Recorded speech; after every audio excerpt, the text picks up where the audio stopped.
Man, can you see the smog today? That's...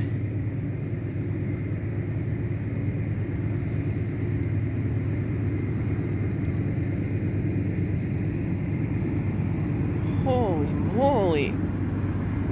It's thick.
An advantage in technology at this time. They're all using the same flintlock technology.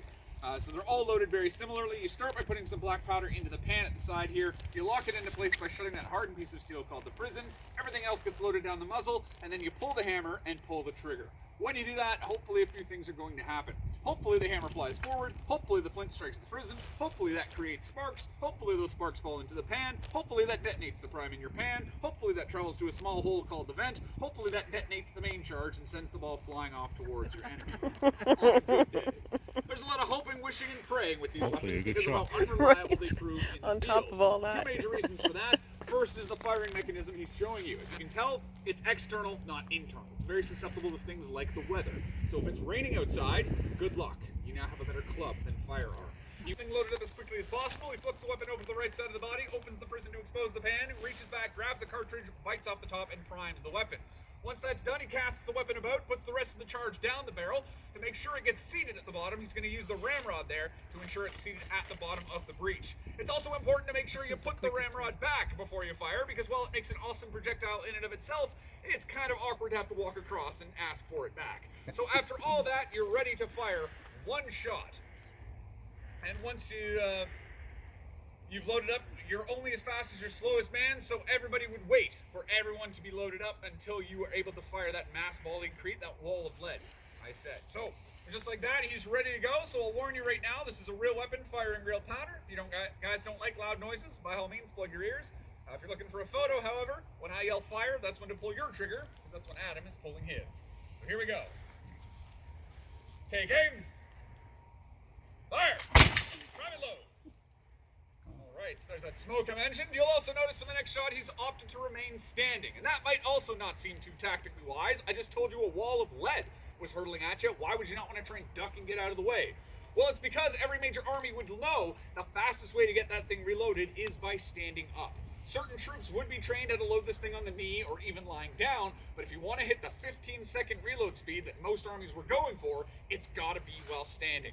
The army that loads fastest, fires fastest, and then very typically wins fastest.